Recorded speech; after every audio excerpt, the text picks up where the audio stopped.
state security services say at least 40 people are dead and over 100 injured after heavily armed gunmen burst into a packed theatre near Moscow and opened fire. There's been a shooting in a concert hall there. The big international story coming in from Russia, the mall attack, the terror attack that has taken place in Moscow. Tonight, reports from Moscow suggesting a number of people have been killed and wounded during a shooting at a concert hall there. Tragedy strikes in Moscow as civilians attending a concert in the Crocus City Hall concert hall are ruthlessly attacked by terrorists. As the first notes of music filled the air, the tranquility was shattered by the sudden entry of armed attackers wielding assault rifles. Chaos erupted as panic-stricken concertgoers realized they were under attack. The once joyous atmosphere turned into a scene of terror and desperation as people screamed and scrambled for cover, trying to make sense of the unfolding horror. The attackers, relentless in their assault, fired round after round into the crowd, leaving a trail of devastation in their wake. The deafening sound of gunfire mingled with the cries of the wounded and the terrified, creating a cacophony of fear and despair. Amidst the chaos, some managed to find fleeting moments of respite, seeking shelter wherever they could behind seats, under tables, or huddled together in corners, clinging to the hope of survival. But the horror didn't end there. As the attackers continued their rampage, they callously set the concert hall ablaze, adding a deadly element of fire to the already dire situation. Apparently, 3 of these gunmen entered into that building, into the Crocus City Hall, and started opening fire. Smoke filled the air, further disorienting and suffocating those trapped inside. For nearly an hour, the innocent civilians endured a relentless onslaught of violence and terror, their lives hanging in the balance with each passing moment.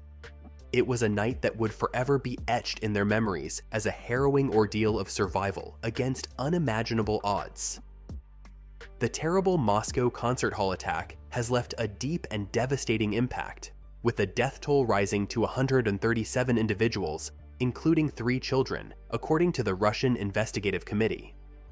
Authorities now say at least 137 people died after 4 gunmen fired at concertgoers before setting the building on fire. The scale of the tragedy is heart-wrenching, as families and communities grapple with the loss of loved ones and the unimaginable grief that accompanies such senseless violence. The committee's efforts to identify the victims highlight the painstaking process of bringing closure to affected families, with genetic examinations being conducted to establish the identities of those who perished in the attack. The meticulous examination of the crime scene and the efforts to identify victims are crucial steps towards understanding the full scope of the attack and holding those responsible accountable for their actions. As the investigation progresses, the resilience and unity of the community in the wake of adversity serve as a testament to the strength and resilience of the human spirit in the face of adversity. Who could have done this? Thankfully, we don't need to speculate much since the Islamic State claimed responsibility for the tragic Moscow concert hall attack, a heinous act that resulted in numerous casualties. Despite their claim, Russian President Putin did not mention the Islamic State in his address following the attack. Instead, he suggested that the accused individuals were heading towards Ukraine before being apprehended, a statement that Kiev promptly denied, asserting no involvement in the attack. Они пытались скрыться и двигались в сторону Украины. This lack of acknowledgement from Putin regarding the Islamic State's claim adds complexity to the situation and raises questions about the motive and circumstances surrounding the attack. The Islamic State, while claiming responsibility, did not specify which branch was responsible for the attack. This ambiguity underscores the diverse threat that Russia faces from this extremist group, as different branches and offshoots may operate independently and carry out attacks without clear attribution. One such offshoot, IS Caucasus, emerged in 2015, with militants in Russian provinces pledging allegiance to the Islamic State's cause. This development highlights the decentralized nature of the Islamic State's operations and its ability to influence and inspire militants across various regions. Experts analyzing the situation note that ISIS-K, a branch of the Islamic State operating in Afghanistan and Pakistan, sees Russia as a familiar enemy. This sentiment stems from historical conflicts, including the Soviet-Afghan War and Russia's military interventions in Chechnya and Syria. These historical grievances and ongoing tensions contribute to a complex dynamic between Russia and the Islamic State, shaping the extremist group's strategic targeting and ideological motivations. Additionally, the Islamic State's presence extends into Central Asia, with at least one attacker involved in the Moscow incident speaking Tajik during interrogation. This further illustrates the transnational nature of the Islamic State's reach and its ability to recruit and mobilize individuals from diverse backgrounds to carry out attacks. The interconnectedness of extremist networks across different regions poses significant challenges for counterterrorism efforts and highlights the need for international cooperation in combating terrorism effectively. In the aftermath of the tragic attack at the Crocus City Hall concert hall in Moscow, speculation runs rampant as to the identity of the perpetrators behind this heinous act. While no official claim has been made, various possibilities are being considered by authorities and experts alike. These include the involvement of extremist groups such as Islamic State affiliates, given their history of targeting public gatherings and conducting large-scale attacks.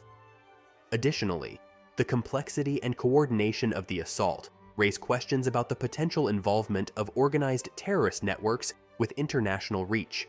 Investigations are underway to uncover the truth and bring those responsible to justice, as the city and the world mourn the loss of innocent lives in this senseless act of violence.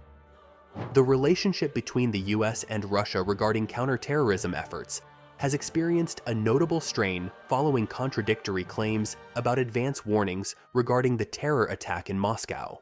While the US asserted that it had provided warnings about the impending attack and even advised American citizens to avoid large gatherings in the city due to extremist threats. I also know that the US Embassy warned about the threat of a potential terrorist attack 2 weeks ago. The Russian embassy in Washington, represented by Ambassador Anatoly Antonov, contradicted these statements. Antonov firmly stated that the embassy did not receive any advance notifications or messages regarding the attack, highlighting a significant breakdown in communication between the two nations regarding security matters.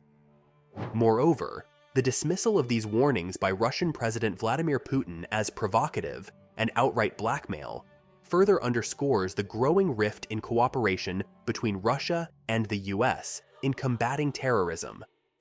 The attack, coupled with the lack of effective communication and coordination in sharing vital intelligence, has led to a deterioration in the collaborative efforts between the two countries, hindering their ability to address and mitigate potential security threats effectively.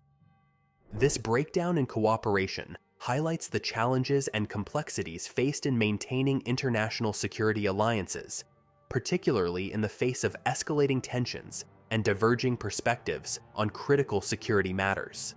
The capture and subsequent appearance of 4 lead suspects in the Moscow terror attack marked a significant development in the investigation. These men, accused of orchestrating the assault that resulted in the deaths of more than 130 individuals, faced terrorism charges in a Moscow court. This morning's top story. Russian authorities have arrested 11 people, including all 4 suspected gunmen, following the deadly attack at a concert hall near Moscow. However, the courtroom scenes were clouded by signs of severe beatings evident on the suspects, who are citizens of Tajikistan. This raised immediate concerns about the legitimacy of their admissions of guilt and the circumstances under which they were obtained.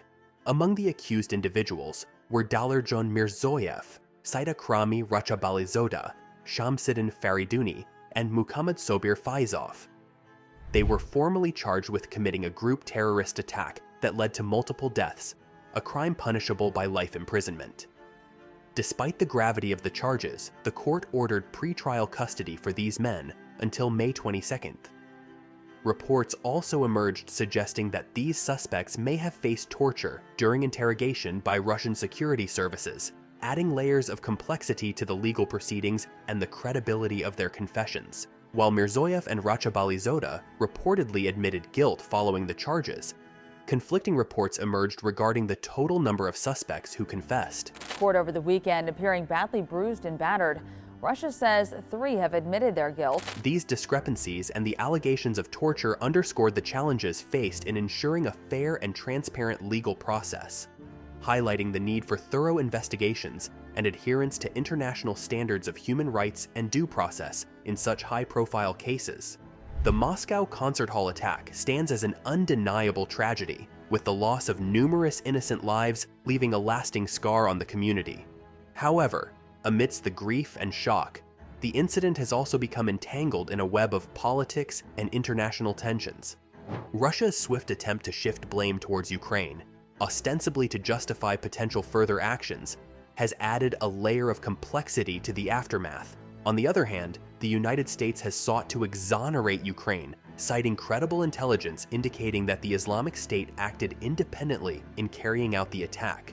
This political maneuvering and blame shifting threaten to overshadow the primary focus on justice for the victims and their families.